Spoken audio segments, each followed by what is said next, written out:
Bonjour et bienvenue sur NetMX Tutoriel. Aujourd'hui nous allons installer un client BitTorrent. Les clients BitTorrent, pour ceux qui connaissent pas, c'est comme Emule, Kazaa, Overnet, WinMX. Ça permet de télécharger, d'échanger des fichiers de PC à PC. Donc vous allez récupérer un petit bout sur un PC, un autre bout sur un PC. Ça permet d'éviter de perdre la connexion comparé à une connexion HTTP. Donc si vous téléchargez en HTTP, exemple votre Livebox coupe, vous perdez directement votre téléchargement. Qu'un client torrent, vous ne perdez pas, vous pouvez reprendre à tout moment vos téléchargements. Pour télécharger ce client BitTorrent, nous allons prendre un des plus connus, qui est uTorrent. Vous tapez uTorrent dans la barre de Google et vous le prenez donc sur 01.net. Voilà. Vous pouvez voir en haut, télécharger Windows, Internet, partage.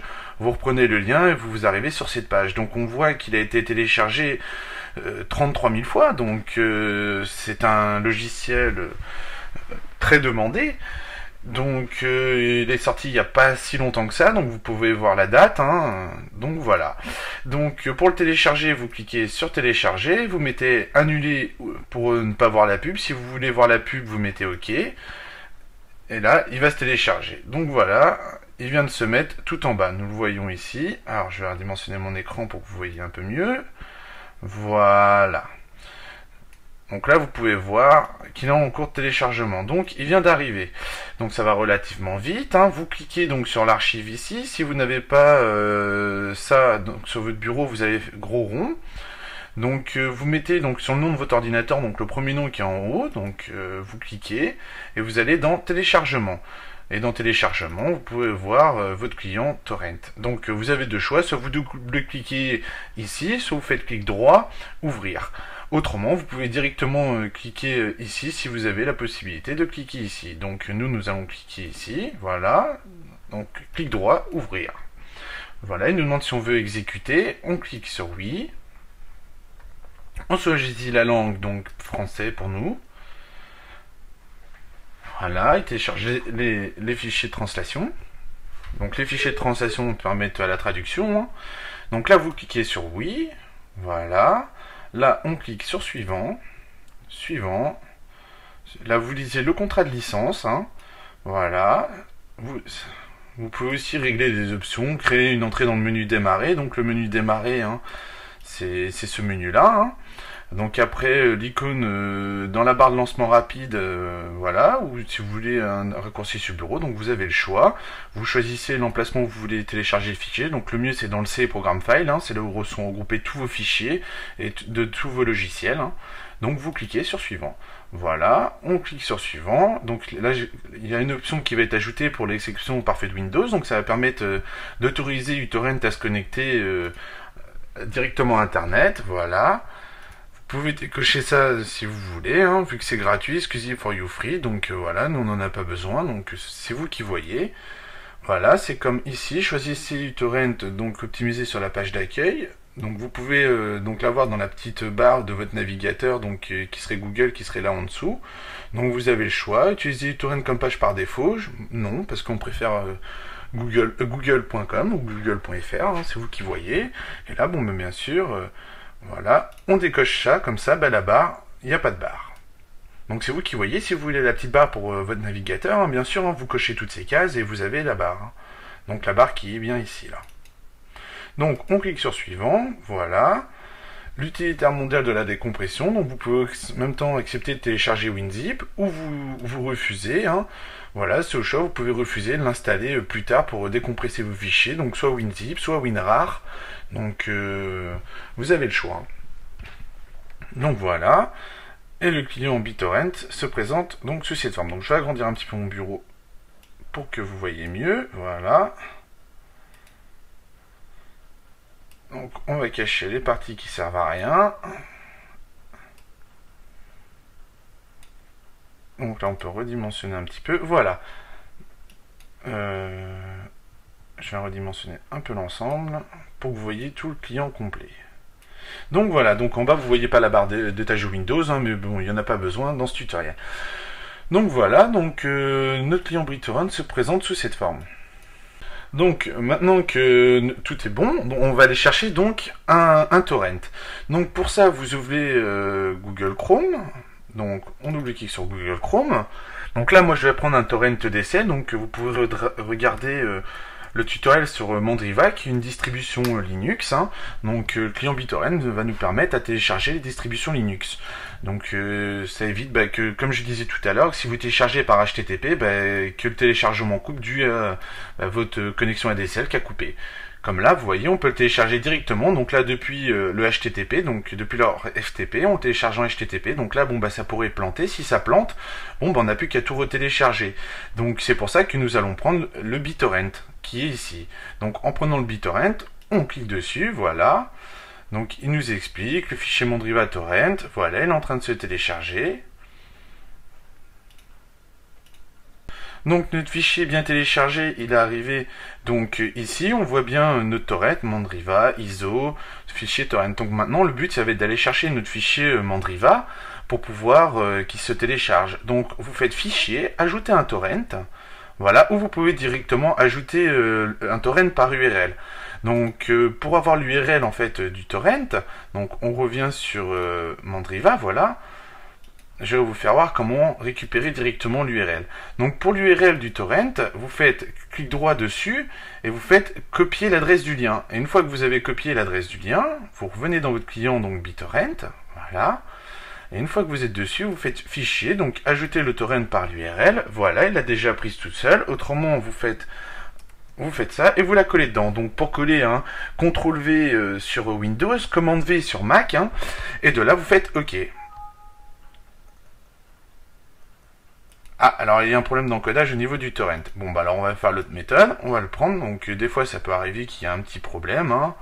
Moi, comme tous mes tutoriels sont en live, donc je peux avoir des erreurs, c'est tout à fait possible. Mais bon, c'est très rare. Donc voilà, on prend l'ISO qui est ici et on l'insère. Et donc là, on voit bien le Mandriva qui est parti. Donc l'état, il nous dit qu'il y a un bon état, ça va. Et voilà, donc le client est déjà en train de télécharger. Donc vous pouvez voir, les données sont là. Donc il nous dit dans 14 heures, donc la connexion monte, bien sûr. Et plus ça ira, plus ça va monter pour télécharger ce fichier. Donc c'est vraiment très très simple d'insérer un fichier à l'intérieur. Donc le téléchargement dépend de votre connexion ADSL, de ce que vous allouez à votre connexion ADSL. Moi pour le tutoriel j'alloue que 250 KO d'ADSL, ce qui représente à peu près une connexion ADSL de 2 mégas. Donc 2 mégas ça donnerait pour un G60 dans 2 heures à peu près environ le temps d'arriver pour notre logiciel. Donc si vous avez alloué plus et que vous avez je sais pas moi 10 ou 100 mégas, ça va mettre pas longtemps pour arriver, tout dépend bien sûr de votre connexion ADSL, mais avec ça, si votre connexion coupe, ça pourra permettre de reprendre le téléchargement sans problème, car les clients torrent travaillent par paquet, donc vous prenez un paquet sur un utilisateur, un paquet sur un autre utilisateur, un paquet sur un autre utilisateur, et ça permet justement d'éviter tout cela. Donc c'est comme Emule, Casa, c'est tous la même chose, sauf que Emule et Casa ne sont pas en BitTorrent, ils sont sur des connexions utilisateurs. Voilà la seule différence. Donc si vous rencontrez un problème et que, exemple, ça ne se télécharge pas, vérifiez vos ports, exemple, de votre Livebox ou de votre fournisseur d'accès, de votre boîte, que ça peut être une Freebox ou la 9box de SFR. Donc vérifiez bien que vos ports UDP et TCP soient ouverts. Donc pour ça, il faut aller chez votre fournisseur, il y a un tutoriel pour expliquer comment ouvrir ces ports si ça ne marche pas.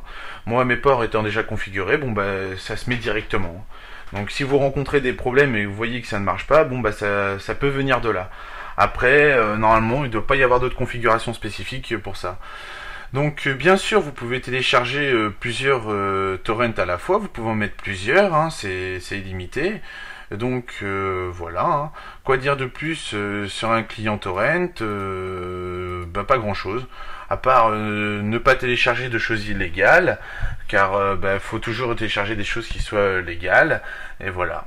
Autrement, bah après, vous êtes responsable de vos actes, hein. Donc voilà. Donc nous allons regarder l'interface vite fait quand même, vous expliquer ce que j'avais un petit peu oublié de l'expliquer. Donc ici vous pouvez mettre pause, donc là si je clique sur pause, voilà, il est suspendu. Si je reclique dessus, le téléchargement reprend, donc vous voyez c'est instantané, hein. Là vous pouvez annuler, là vous mettez en pause, du moins vous arrêtez. Après, vous pouvez créer un nouveau torrent, ajouter un nouveau torrent par l'URL, ou ajouter un torrent. Vous retrouvez de toute façon toutes ces options en faisant fichier, hein. Après, ensuite, ici vous voyez donc les statistiques de téléchargement. Là vous avez les informations donc sur le fichier, ainsi de suite. Donc vous voyez ce que vous recevez. Là vous avez les informations sur le débit, tout quoi. Là vous avez les clients, donc vous voyez tous les clients chez qui on s'est connecté. Donc c'est ce que je vous ai dit tout à l'heure, hein. On est connecté chez différents clients. Là nous voyons qu'on est en Russie, là nous voyons qu'on est en Italie, là on est en Amérique, donc c'est vraiment un super client. Donc ça peut être aussi dangereux ce genre de choses, hein. C'est vraiment à faire attention, donc suivant ce qu'on veut télécharger comme contenu, hein. Ça peut, mais si vous téléchargez sur des sites officiels, comme là nous venons de le faire, bon il n'y a pas de problème là-dessus, hein. Donc on est certifié que c'est d'autres clients qui téléchargent eux aussi Mandriva, voilà. Donc quoi dire de plus? Vous avez aussi des options, vous pouvez gérer vos préférences. Donc ici vous retrouvez toutes les préférences, hein. Donc vous avez le choix, planificateur, si vous voulez planifier, vous pouvez faire vraiment plein de choses, donc modifier la bande passante. Mon préférence c'est de laisser les paramètres par défaut, hein, qui sont déjà pré-réglés. Après vous pouvez les augmenter, mais il faut vraiment s'y connaître un peu pour faire ce genre de choses, parce qu'on peut pousser vraiment le client uTorrent à télécharger au max de chez max, hein. C'est voilà, tout dépend quoi. Après, c'est plusieurs réglages qu'il faut essayer, donc ça je ne ferai pas voir comment on fait les réglages, hein, parce que c'est assez compliqué et ça peut prendre du temps, tout ça pour gagner, pas beaucoup quoi. Donc tout dépend. Vous pouvez aussi mettre des flux RSS, hein, si vous voulez vous télécharger les flux RSS ou l'avoir sur sur votre mobile, sur votre Xbox ou ainsi de suite, hein. Vous pouvez vraiment tout faire, hein. Vous pouvez rajouter des applications, hein, si vous voulez, voilà quoi. Donc si vous avez un problème, il y a le centre d'aide, hein. Bon, le logiciel est très très bien fait, hein. Beaucoup d'utilisateurs et plein de tutos se trouvent sur la toile, mais bon, ils se sont kiff les uns dans les autres, hein. Donc voilà, vous pouvez mettre un chat apparemment, vous pouvez mettre skinner votre uTorrent, hein. Donc pour skinner, vous téléchargez, voilà, ça télécharge l'application pour skinner les uTorrent, hein. Donc c'est vraiment une interface très simple. Donc voilà, j'espère que ce tutoriel vous a plu sur NetArmix Tutoriel, hein, et je vous dis à bientôt pour un nouveau tutoriel.